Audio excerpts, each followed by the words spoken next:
নমস্কার, কণাস food diary থেকে আমি আশিস কণা।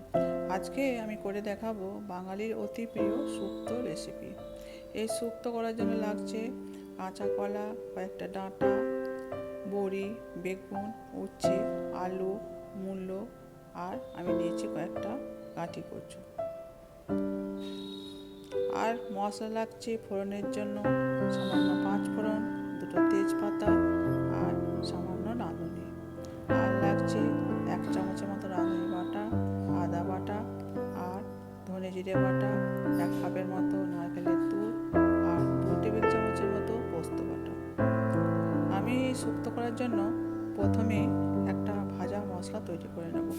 তার জন্য লাগছে এলাচ, দারচিনি, জিরে, সর্ষে আর কয়েকটা রাঁধুনি। এগুলো আমি কড়ায় প্রথমে হালকাভাবে ভেজে নেব। তারপর ভেজে নিয়ে তুলে রেখে দিয়ে আমি মিক্সিতে ব্লেন্ড করে নেব। প্রথমে আমি একটা কড়া বসিয়ে কড়ার মধ্যে 2 টেবিল চামচের মতো সর্ষের তেল দিয়ে, সর্ষের তেল গরম হলে প্রথমে আমি বড়িগুলো হালকাভাবে ভেজে নেব। তারপর আমি উচ্ছেগুলো ভাজবো আস্তে আস্তে।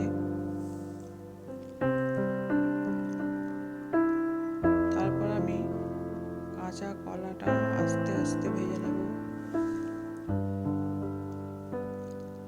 তারপর আমি বেগুনটা হালকা লাল করে ভেজে নেব। তারপর আমি ওই তেলের মধ্যে সামান্য 5 ফোড়ন, 2টো তেজপাতা, রাঁধুনি দেব। তারপর আমি আলুগুলো দিয়ে দেব। আলুগুলো একটু ভাজা হলে ওর মধ্যে আমি মূলোটা দিয়ে দেব। তারপর কাটি কচুটার মধ্যে দিয়ে দেব এবং ভালোভাবে লাল করে ভেজে নেব। তারপর আমি যে আদা জিরেটা বেটে রেখেছিলাম সেটা দিয়ে দেব। এখন ভালোভাবে এটাকে ভেজে নিতে হবে। ভালোভাবে ভাজা হয়ে গেলে এরপর আমি 1 চামচের মতো রাঁধুনি বেটে রেখেছিলাম সেটাও দিয়ে দেব। তারপর আমি 4 টেবিল চামচের মতো পোস্ত বাটা দিয়ে দেব। তারপর আস্তে আস্তে কষিয়ে নেব। তারপর আমি 1 কাপ নারকেলের দুধ এর মধ্যে দেব। এই নারকেলের দুধ দিলে শুক্তোর স্বাদ খুব ভালো হয়। তারপর এর মধ্যে সজনে ডাঁটা দিয়ে দেব, পরিমাণ মতো নুন, পরিমাণ মতো চিনি দিয়ে ভালোভাবে কষিয়ে নিতে হবে। তারপর আমি 1 টেবিল চামচের মতো সর্ষে বাটা এই রান্নাটার মধ্যে দেব।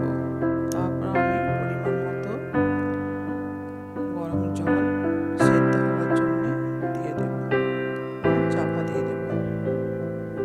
চাপা খুলে প্রথমে আমি এর মধ্যে ভাজা কাঁচা কলাটা দিয়ে দেব, বেগুনটা দিয়ে দেব এবং বড়িগুলোও দিয়ে দেব এবং ভালোভাবে